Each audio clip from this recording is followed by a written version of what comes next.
I'm going to recap what happened last video. We were trying to change the weight compensation values a bit more to try and gain some experience and optimize the car. And we also extended our driver contract to prepare for next season. And this race we finished first. And we're going to look at what's going to happen with the new season reset. Try to extend the old driver because we already figured out that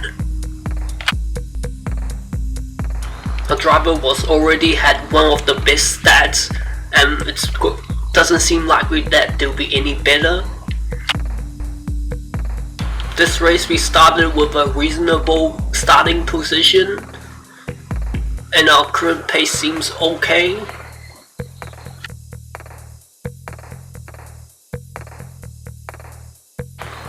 And it started raining after a few laps.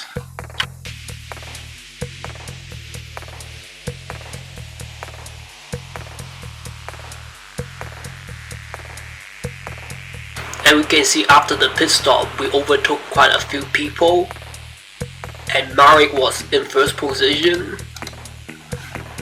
Bruno was in first position. So that's very good that we're able to actually have a good pit crew and save a lot of time and get ahead of others. It's not the first time that it happened to us. It also happened a few races ago, and I think also last race. I think it has to do with because we trained our staff a bit with the stats, and we spent a lot of money, and we had the best pit stop facilities. And surprisingly that we're able to overtake Marek and get in front of him. That shows us we have superb pace. We got overtaken again, and if we look at the best lap times, we're about 0.8 seconds slower than Marek in the dry start.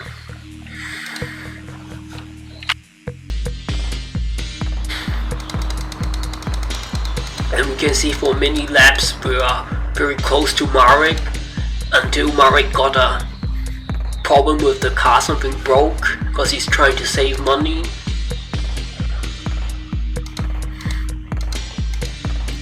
But even if Marek's car didn't break down, it's probably a close race to the end. Otherwise, we just win.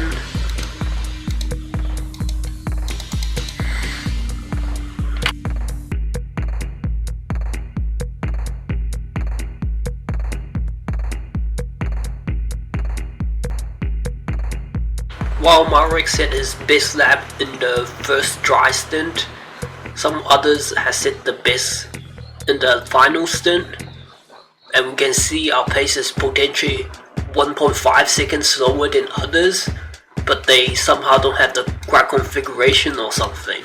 That's why they were slower than us by 43 seconds.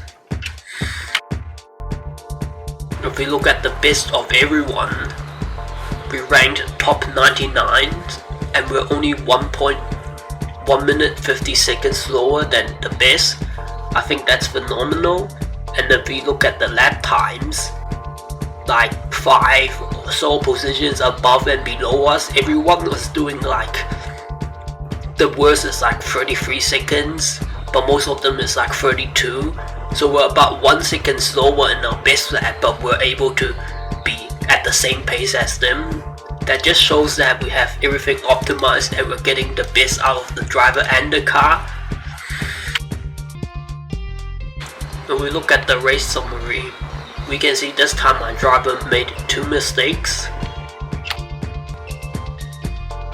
But we can also see our driver motivation went up a lot after we gave him the contract.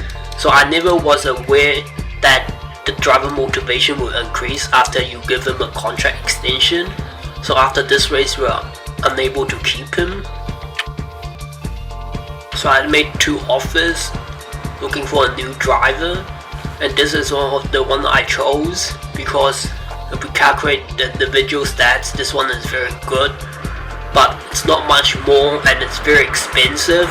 I've calculated it's about 6 million or so in the entire season to sign this driver compared to the Diana, which we have. And 7 million, 6 million is not really a big deal because it's only about 450k per race. But if more stats can make you get more points earlier on, you get returns from the race results, so it all makes up for it. Sometimes we want to think about saving money with cheaper driver, but actually you don't, because you don't finish as well and you don't get the money from the qualifying and the race. And you can see this driver's stats looks a bit better, but not as good because the weight is 5 kg more. The main point was the okay salary and lower signing fee. We're going to do the fitness class training to reduce weight on our driver.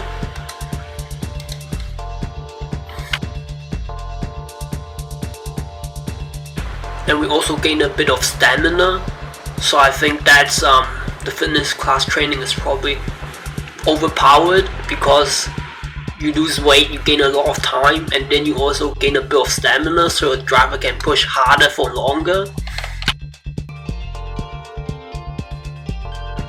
So I also use this tool again, and I just copy the drivers into my calculator tool, and then set some of the limits and look at 300 drivers.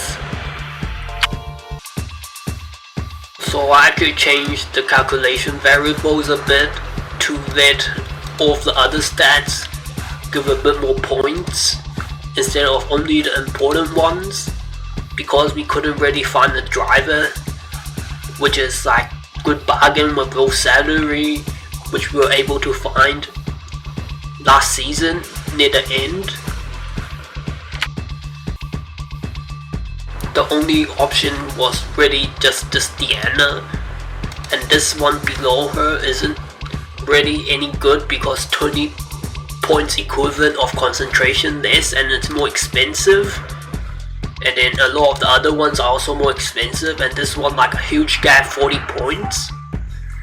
So that's why I looked at the other driver in the more expensive one, and in the 1 million salary category. You can see a 30 point more stats than Diana, so it'll make up for the more expensive salary. And if we compare to the other very cheap drivers, 70-80 points more, and that's going to make a huge difference. And you can see all the drivers that rank high is only the high talent ones, and it ranks high because of the low weight. We know that every kilogram is about 0.03 seconds less per lap, and we can look at 10 kilograms would be equivalent to about 0.36 seconds. And the average driver mistake is probably around 0.7 to 1 seconds, and it's going to take at least 50 or 100 more concentration points to reduce the average error by that much. So that's why we put a very high rating for the driver weight, so it's equivalent to 10 points of concentration every weight you lose. If you look at our economy, we spend about 1 million and the signing fee for Diana. We know that it's about 1.2 million to offer contract extension, and the only way to get a driver normally is to extend at the race start of next season. And the main difference in the cost we occurred is just the signing fee, because normally you have to offer 2 contracts and 1 million, and the contract extension was a bit more expensive for this Diana, because last one was 1.2 million and this is 1.5. So sometimes you don't really save much or any money by having a driver last season and keeping him over, because if you only sign 17 races last season, you miss 1 race at the end of this season, and if you're close for points, that last race might be the difference between you promoting or not. So having a good driver for the entire season is important. We're going to look at the staff and facilities. And what we want to do is pit stop. I think level 10 also is optimum, because I think level 20 you don't really gain much or anything, and you pay a huge amount for the facilities. So we're going to do this, and we want the max for the commercial to get the sponsors as quickly as possible, and that's gonna save us money. And the R&D is more important for the testing, because first points convert to R&D, and the more points you can convert, then it's probably more efficient. We're gonna do something like this for the facilities, and we might consider downgrading after the first testing stint.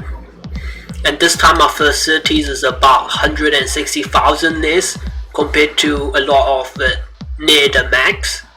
Last time we maxed out a lot of stuff. We also don't want to train the staff at all, because the staff salary goes up and it's very expensive, and we trained our staff 3 times last season, so that's so not good. And we can do the testing. We're going to do 2 testings, one this race and one next, and we're probably going to stop, and only if we're more points ahead of others then we'll do more testing. It's most efficient to do testing in the first 2 races, and then you get a lot of extra car performance points, and it lasts for a long time. We entered the setup for this test track, and we're going to do testing.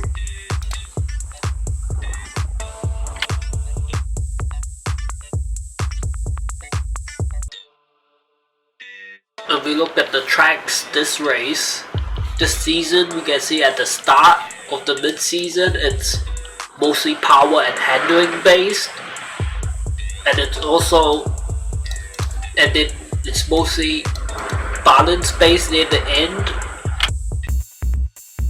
It takes 3 races before the test points become performance in the car, and we can see there's probably about 5 races where it's slightly biased to the power, but overall it seems relatively similar.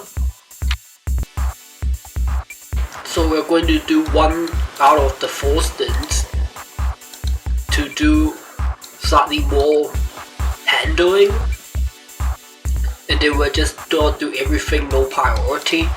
Otherwise, with less points we're gonna lose some performance.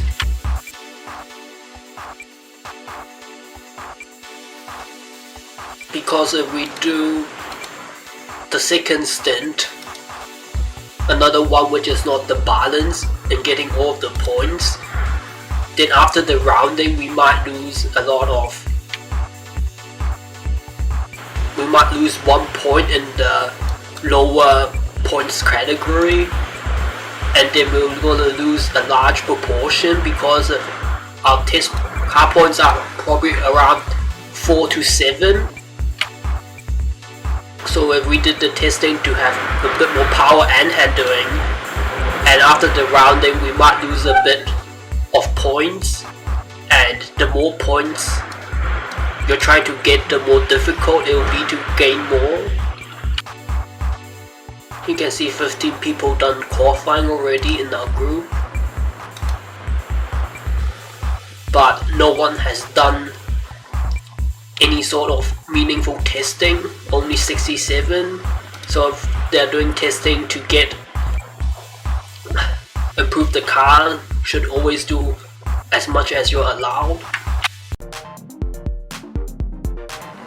With the lower points in the power and the acceleration, then it might round down 1 point, and then when you have more points you might also round down again because it's more difficult to get points.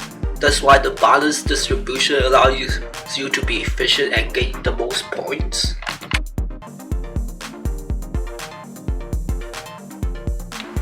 I decided to choose this one at the start, but then someone already chose it, so I'm just going to cancel and look for someone else. Out of all the sponsors, this seems okay because it's quite balanced. This one someone took it, and that one someone took. This one is lacking a bit, so with the lower reputation, maybe a bit less money, but a 2 bar for the expectations. Maybe it's somewhat likely to lose the sponsor in the future once you promote and they have high expectations. Out of these two, both looks quite similar, but this one has some stats in some more other areas but a bit lower expectations. But normally to achieve the sponsor expectations, it's a bit easier.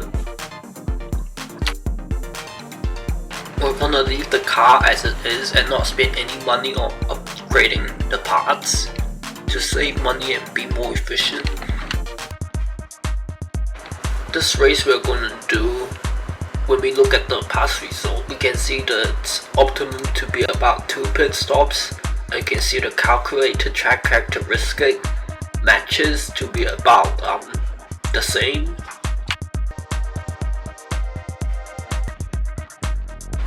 You can see with the medium tires, our max tire wear will drop to 13%.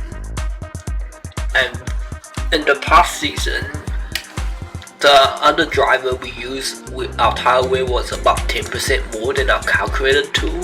So this is a bit too risky, so we should choose the hard one to make sure we're gonna make it. And we're gonna record the fuel required. We're gonna make our driver start with slightly more fuel and be a bit slower and not need to overtake as much and lose time at the start.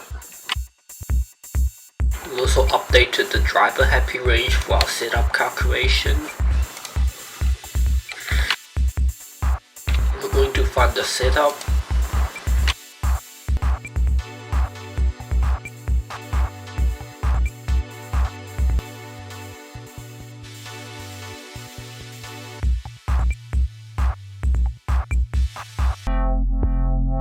Calculated the final setup and we're going to find the wing split.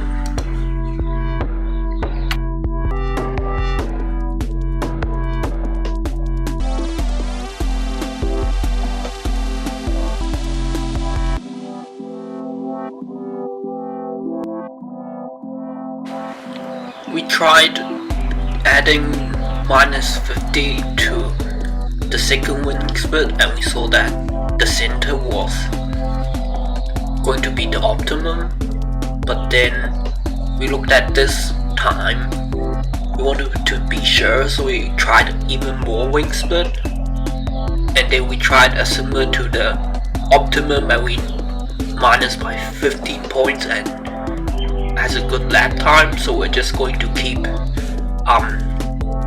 this lap time -7. The center was -25 and for this one we added 15, and then we're just gonna do 25 plus 3.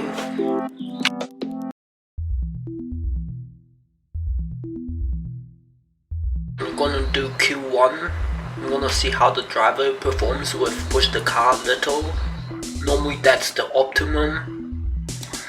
But for last season, because our driver makes so much mistakes, that's why we put the risk down a bit. So I think definitely for this driver, if we use push the car a little, it's probably going to be optimum. Our driver literally made no mistakes in Q1, and that's perfect. Less than 0.1 seconds. I'm gonna do the car weight calculation before I forget.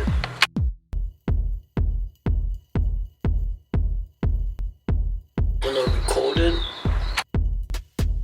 and we're gonna insert into our setup calculator tool. I didn't have much time today, so I didn't talk about the wear coefficients and look at the results in detail of the race we just did to see if we need any adjustment to the temp and the wear coefficient. Also going to copy the weather and paste it into our tool. We've got the average temperature. And paste it into our setup calculator. Enter the Q2 setup because the temperature is different. I'm gonna enter the fuel required for the 20 laps.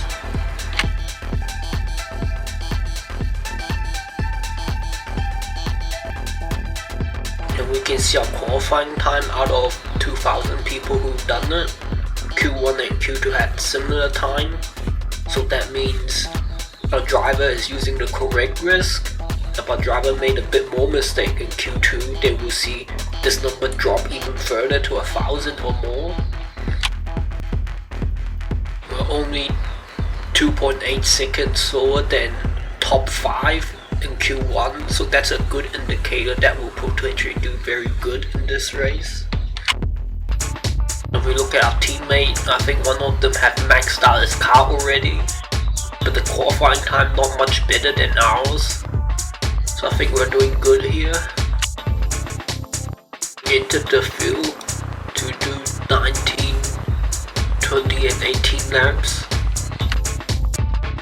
I'm gonna set the start risk a bit higher to overtake where possible, because in the first few races gonna be very competitive, and doing this is going to make the difference between winning or not. But this is also a good balance between having a potential accident at the start. I dialed back down by 10 points the clear and dry risk to see if our driver decreased the stamina a lot. Otherwise, without seeing the baseline of when our driver nearly depletes all the stamina, we don't know how much harder we need to push. We're gonna dial down the overtaking risk by 5 points. We know that already with 47 defend risk, it's already near the boundaries between our previous driver making a mistake or not. And this one we will be slightly more conservative, because at the first few races, you'll make an error and score a few less positions, then don't get much points in the standings, and it's going to be difficult to get it back in the future. We also entered the final setup for the race. Let's take a look at Losail, Giovanni and Ethan's driver. Because they have the best standings in the qualifying. You can see Ethan's driver has a very low weight, so it's definitely going to be a top contender. Giovanni's driver not so good because very heavy. Losail's driver also not good because of the weight.